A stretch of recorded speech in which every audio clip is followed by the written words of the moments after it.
Cerno. Une anti-enquête. Épisode 151.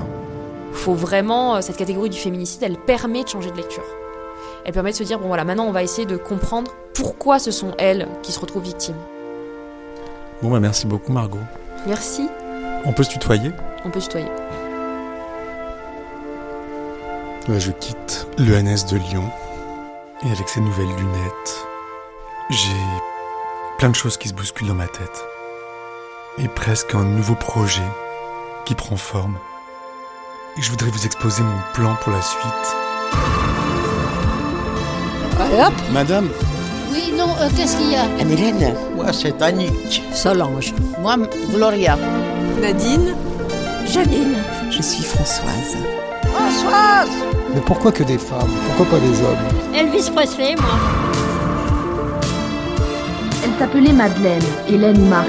Elles avaient toutes plus de 70 ans. Elle s'appelait Ioana Secaresco. Comment? Ioana Secaresco a fost assassinata. Moi je m'appelle Ilana. Pourquoi ce sont elles qui se retrouvent victimes? C'était Mélanie Laurent qui habitait cet appartement. Oh! Allô? Allô Teresa? Pourquoi il a pas tué des hommes? C'est comme si on parlait à nouveau de Marie Bénard, l'empoisonneuse. Sylvie Vartan est prise d'angoisse. Elle est très gentille, cette petite Catherine.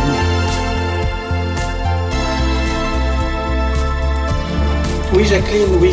André Gescoff, veuve Ladan, ça vous dit rien? Elle s'appelait Reine de la Mare. Franchière? Elle a été tuée? Madame Vendôme a visiblement été étranglée par quelqu'un qui l'aurait suivie jusqu'à son domicile. Et vous vous appelez comment? Dalila. Drôle de nom. Cerno. Moi c'est Julien. Je m'en fous. Et France Gall. 3, 2, 1. Je suis rentré à Paris et en arrivant chez moi, j'ai ouvert ma boîte aux lettres et j'ai constaté que Suzanne, la fille de Reine de la Mare, n'a pas répondu à ma lettre. Je vous avais pas dit, mais Coralie m'avait aidé à retrouver l'adresse de l'autre fille de Reine de la Mare, Madeleine. Je lui ai écrit une lettre aussi et je n'ai pas de réponse non plus. Peut-être qu'elles ne veulent plus entendre parler de cette histoire, que ma demande les a effrayées ou que ça ne les intéresse pas. J'en sais rien, mais je respecte évidemment leur silence. Mais à présent, c'est un peu difficile d'avancer sur l'affaire Reine de la Mare.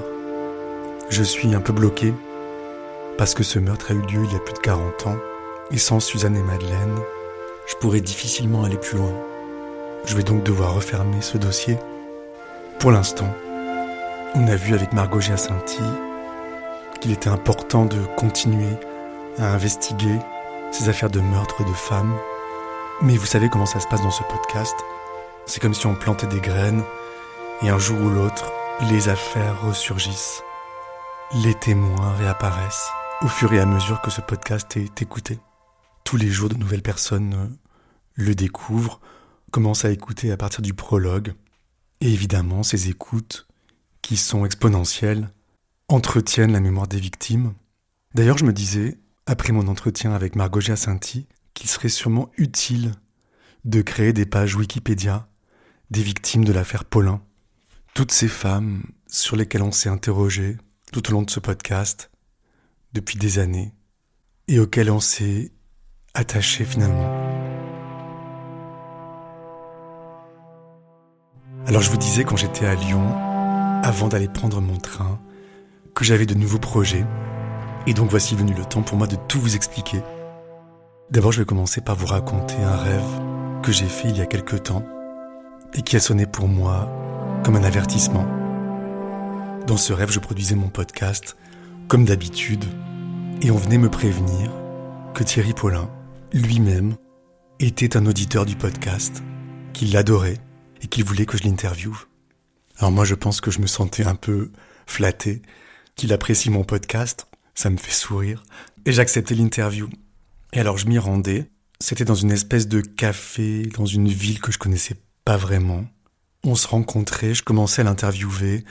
Ce dont je me souviens, c'est qu'il avait pas vraiment la tête qu'on lui connaît, et qu'il avait un pitbull gris avec lui, et que pendant l'interview, ce pitbull m'inquiétait beaucoup.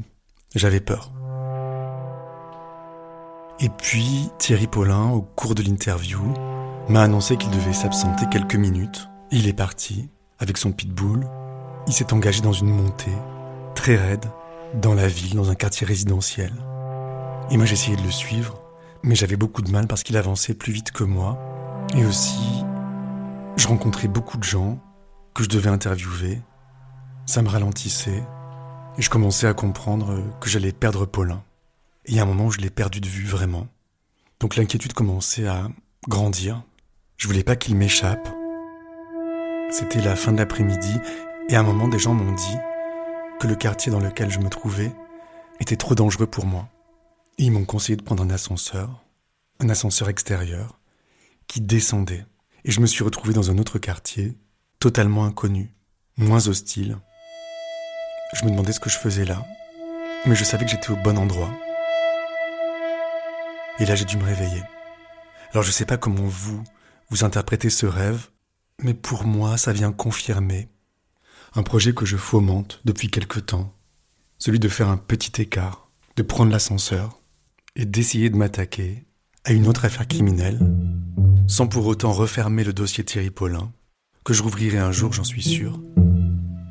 Il s'est enfui, mais je le retrouverai. Et ce sont vraiment les travaux de Margot Giacinti qui m'ont mis la puce à l'oreille.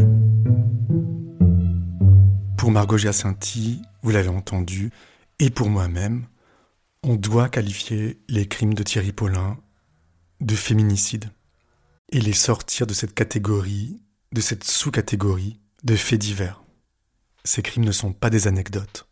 Ils s'inscrivent, selon moi, dans la longue liste des violences faites aux femmes, des violences patriarcales, c'est-à-dire le harcèlement, le viol, les violences conjugales, l'inceste, etc. Pour moi, toutes ces violences sont reliées les unes aux autres et contribuent à maintenir un régime de domination. Au cours de cette saison, je vous ai parlé d'un événement qui a eu lieu avec mon père dans les années 80. L'aéroport d'Orly, les retrouvailles avec sa maîtresse, etc. À cette époque, mon père, qui est mort aujourd'hui, était un homme d'affaires, toujours élégant, en apparence assez généreux. Il avait beaucoup d'humour, plusieurs belles voitures, des chevaux, une certaine aura. Mais à l'intérieur de la sphère familiale, c'était un autre visage qu'il nous montrait.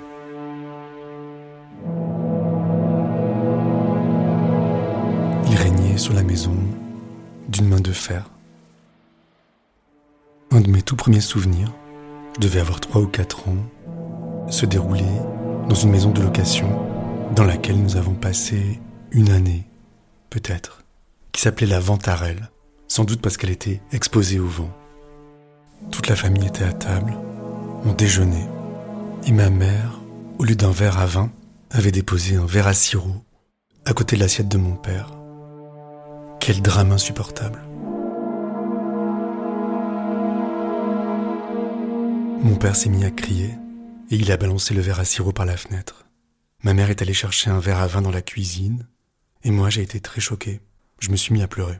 Mais ça n'était que le début. 1 an plus tard, on a déménagé dans une maison que mes parents avaient fait construire, qui s'appelait les Cabridans. Ça veut dire frelon en provençal. Et là encore, les repas étaient un moment de grande tension. Mon père lisait le journal, à table, ou plutôt des magazines de moto ou de voiture. Il ne nous parlait pas, et il arrivait, quand ma mère osait lui adresser la parole, de renverser complètement la table. Avec tout ce qui se trouvait dessus, les verres, les assiettes, les plats que ma mère avait préparés. Là encore, je me mettais à pleurer, j'étais terrifié. Et ma mère m'emmenait dans ma chambre pour me consoler.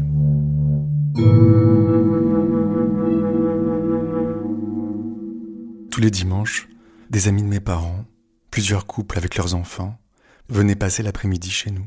C'était une tradition. Et un jour, mon père en a eu marre. Il a sorti son fusil et il a menacé de tuer tout le monde s'il ne partait pas immédiatement. Moi, j'étais dans la pièce. Je devais avoir 6 ans à ce moment-là. Et j'ai vraiment cru qu'il allait tirer sur nous. Ma mère m'a rassuré. Elle m'a dit « c'est rien, il plaisante ». Et puis, bien plus tard, devant des amis, d'autres amis que ceux qu'il avait fait dégager avec son fusil, ceux-là ne sont plus revenus à la maison, il a raconté qu'un jour, il avait été à 2 doigts d'étrangler ma mère. Je ne sais pas si cette scène a eu lieu, et si oui, si j'y ai assisté. ou s'il l'a inventé pour impressionner ses amis, pour fanfaronner. Bref, il y aurait plein d'autres choses que je pourrais vous raconter sur moi et qui ont un certain rapport avec le podcast, mais je le ferai pas tout de suite parce que j'en suis, pour l'instant, tout simplement incapable, même si je passe mon temps à tendre mon micro aux gens pour qu'ils se racontent. J'ai moi-même du mal à le faire. Mais repenser à tous ces souvenirs m'incite à continuer de dénoncer ces violences que je qualifie de patriarcales. Et je voudrais donc être plus utile à présent, même si je pense que travailler sur l'affaire Paulin, c'est très utile. Mais je voudrais essayer de documenter et de favoriser la résolution de cold case, des féminicides jusqu'à présent non résolus. Et aussi j'en suis à un stade où j'aimerais récolter tous les fruits de ce que j'ai appris pendant ces 6 années en travaillant sur l'affaire Paulin et explorer de nouvelles formes d'enquête. Donc voilà, je vais faire un petit écart. Je voudrais laisser l'affaire Paulin en sommeil avant d'y revenir un jour, peut-être sous une nouvelle lumière. Il y a une affaire qui m'intrigue depuis longtemps. Je passe presque tous les jours devant le lieu de crime, à vélo, quand je vais à Paris. Parce que je vous ai pas dit, mais j'ai déménagé. Je n'habite plus cet immeuble où Jean-Thierry Mathurin a vécu dans les années 80. J'ai éprouvé le besoin de prendre un peu de distance et je vis maintenant en banlieue, tout près de Paris. Et donc il y a ce lieu dans l'est de la ville où un meurtre a été commis sur une jeune femme. Et ça reste un immense mystère. Et j'ai décidé de m'y rendre ce matin pour commencer à enquêter. Et je vous avoue que j'ai peur. Et j'ai l'impression d'être un débutant. Comme quand j'ai commencé à travailler sur l'affaire Paulin. Je vais prendre mon vélo, c'est à 10 minutes de chez moi. Cerno. Je laisse Thierry Paulin s'enfuir. Et je prends l'ascenseur. Une anti-enquête. On verra bien où cette histoire me mène. À suivre.